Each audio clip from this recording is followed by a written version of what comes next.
What's up, everyone? Maury Croson here from the Performance Lab of California, and we're going to do another breakdown here today on, excuse me if I mess this up, Christophe Lemaitre. I tried to figure out Christophe Lemaitre.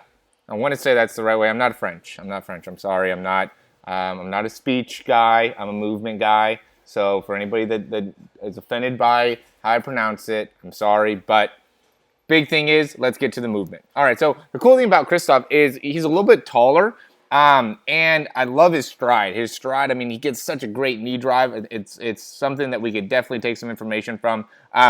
So first, I also wanted to get into the start. You can see that he's pretty high up, right? I mean, compared to everybody else, his head is higher than basically everybody's. He gets that first step, or that first step down pretty quick in kind of that initiation there, which is, always important. And then from there, the transition, it's a good first step, good second step. It seems like this third step is really a good one, where he really was able to reach out, get a little bit more stride length there, and then continues to transition. I mean, I wouldn't say that his initial start is one of his strong suits. One of the reasons is because once he starts out tall, but then as he's going, notice how the guy next to him, he starts off almost lower than him at the very beginning, but then as they go, see how right here, how he's a little bit taller, or the Christophe's a little bit taller than here the guy in green, but then as they go, the guy in green's getting taller, and now they're about the same height. So now Christophe, he's almost forcing himself to be bent over. Like this guy's in a much better position in terms of a spine position, which is, really where your optimal power production is going to come from, is having the spine in a good position. And in this part of the race, he's winning. He's already passing this white line,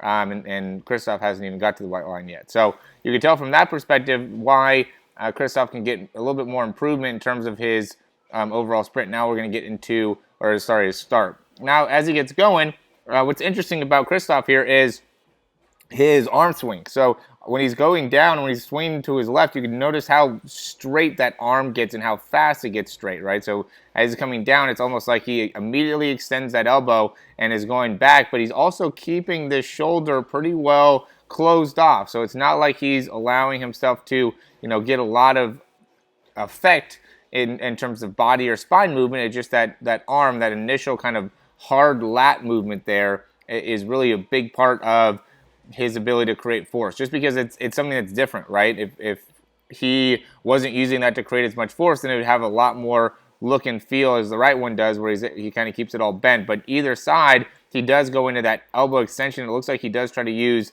that lat to help him really drive that arm back, which actually helps you in getting the knee forward. So he's using that left arm here to drive the left knee forward. Okay, I'm going to say that one more time. Left arm drive back to get the left knee more forward, okay? And now that's going to help him in creating an acceleration. And like I said at the beginning, I mean, his leg drive is really what's crucial in how he's able to maximize his performance, because he gets just such a great turnover from coming back here. His foot is back behind him there.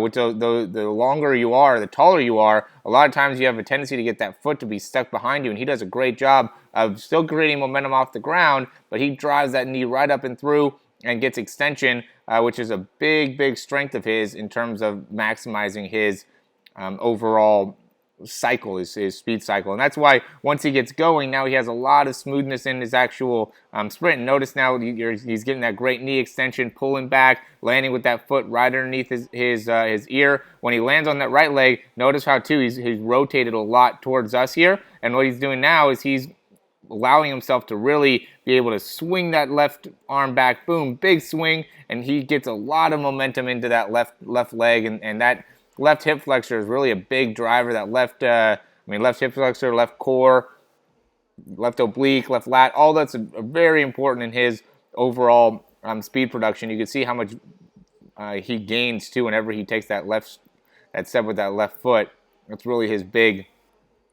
He puts a lot of emphasis into that and one of his strengths. And so it's definitely interesting to see it when you slow it all down. Also does a great job of kind of leaning out there at the end. Great run.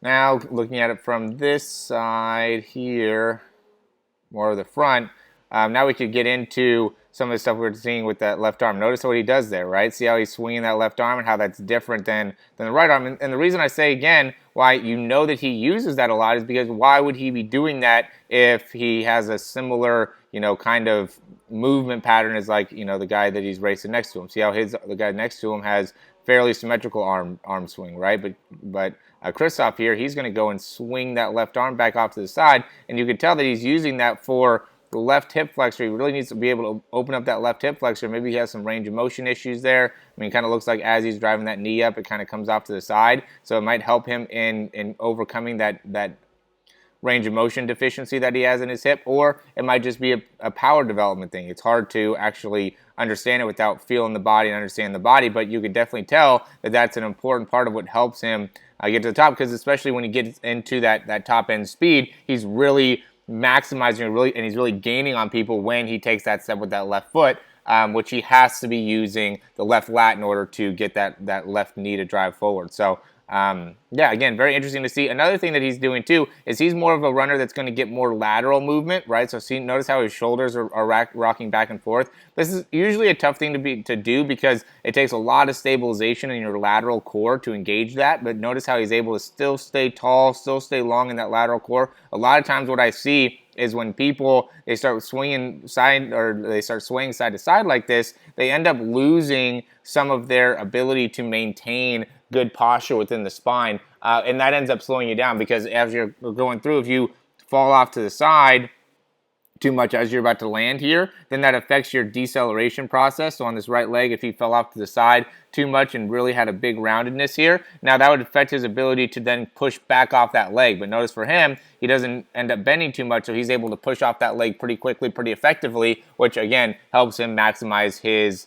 overall turnover and helps him maximize the amount of force production at the same time. So yeah, overall, I mean, he's anybody that's running close to 10 flat in the 100, they're doing a lot of things right, and you can see that Christophe is definitely doing some things that are right, but then there's some things that are a little bit different, right? The side-to-side swing, the left arm straight. I wouldn't just recommend anybody to just go and just have one arm that you start straightening out early, because that wouldn't be something that would necessarily work for you and your anatomy. You got to be able to work in what works for your anatomy and have a good connection to what feels right in your body in order to be able to maximize your performance. So yeah, I think it's definitely going to be an interesting video, something that people will be able to take information from and put into their own overall performance.